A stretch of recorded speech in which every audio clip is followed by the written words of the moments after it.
एका माणसाच्या मागे उभं केलं म्हणून महाराजांना एवढा राग का आला असेल?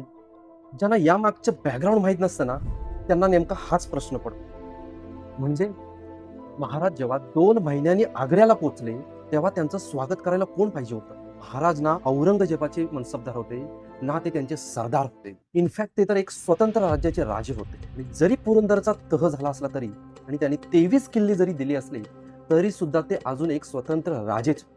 मग कोणी केलं स्वागत? मुघलांचं राज्य मोठं होतं आणि राजांना भेटायला त्यांच्याच तोलामोलाचा माणूस त्यांना भेटायला यायला पाहिजे होता, त्यांचं स्वागत करायला यायला पाहिजे. बघ ना, एक साधी गोष्ट आहे. जर आपल्या देशाचा पंतप्रधान जर दुसऱ्या देशात जात असेल तर त्यांना स्वागत करायला कोण येतं? क्लार्क येतो का? नाही ना. तर बघ, हे एक व्यवहार ज्ञान आहे. हे कुणी शिकवायची गरज नाही. एक तर हे मुद्दाम केलं असावं वा शिवाजी महाराजांचा त्यांना अपमानच करायचा. याचा अर्थ रामसिंगने भेटायला यायला पाहिजे होतं. एक्झॅक्टली. पण महाराजांना भेटायला रामसिंगाचा मुन्शी आला. मुन्शी? हा, त्याचं नाव होतं गिरधारी लाल. बरं, महाराज आग्र्यात आले. आता आग्र्यात आल्यावर बादशाने त्यांची चांगली व्यवस्था राहण्याची करायला पाहिजे होती.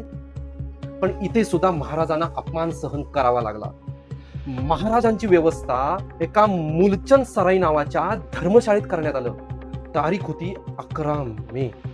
म्हणजे हा कदाचित ठरवून केलेला अपमान असू शकतो.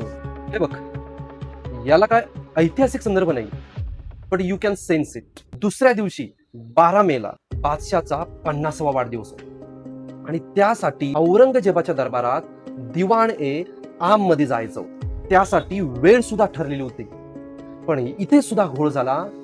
ती वेळ सुद्धा चुकली. वेळ चुकली ती कशी काय?